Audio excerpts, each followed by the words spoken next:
ಈಗ ಹವಾವರ್ತಮಾನ. ರಾಜ್ಯದ ದಕ್ಷಿಣ ಒಳನಾಡು, ಕರಾವಳಿ ಕರ್ನಾಟಕ ಮತ್ತು ಉತ್ತರ ಒಳನಾಡಿನ ಹಲವೆಡೆ ಮಳೆಯಾಗಿದೆ. ಕಲಬುರಗಿ ಜಿಲ್ಲೆಯ ಸೇಡಂನಲ್ಲಿ ಅತಿ ಹೆಚ್ಚು 9 ಸೆಂಟಿಮೀಟರ್ ಮಳೆಯಾಗಿದೆ.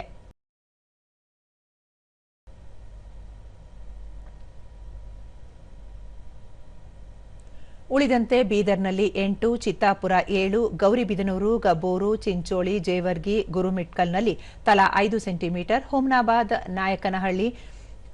ನಾಯಕನಹಟ್ಟಿ, ಹೇಸರಘಟ್ಟ, ದಾವಣಗೆರೆಯಲ್ಲಿ ತಲಾ 4, ಚಿಂತಾಮಣಿ, ಪರಶುರಾಂಪುರ, ಬರಗೂರಿನಲ್ಲಿ 3 ಸೆಂಟಿಮೀಟರ್ ಮಳೆಯಾಗಿದೆ. ಬೀದರ್ನಲ್ಲಿ ಗರಿಷ್ಠ 40.2 ಡಿಗ್ರಿ ಸೆಲ್ಸಿಯಸ್ ತಾಪಮಾನ ದಾಖಲಾಗಿದೆ. ಮುನ್ಸೂಚನೆಯಂತೆ ರಾಜ್ಯಾದ್ಯಂತ ಮುಂದಿನ 7 ದಿನಗಳ ಕಾಲ ಹಗುರ ಮಳೆಯಾಗುವ ಸಾಧ್ಯತೆ. ಬೆಂಗಳೂರು ಸುತ್ತಮುತ್ತ ಭಾಗಶಃ ಮೋಡ ಕವಿದ ವಾತಾವರಣ, ಕೆಲವು ಪ್ರದೇಶಗಳಲ್ಲಿ ಗುಡುಗು ಸಹಿತ ಮಳೆಯಾಗುವ ಸಂಭವ. ಗರಿಷ್ಠ 34, ಕನಿಷ್ಠ 22 ಡಿಗ್ರಿ ಸೆಲ್ಸಿಯಸ್ ತಾಪಮಾನ ನಿರೀಕ್ಷೆ.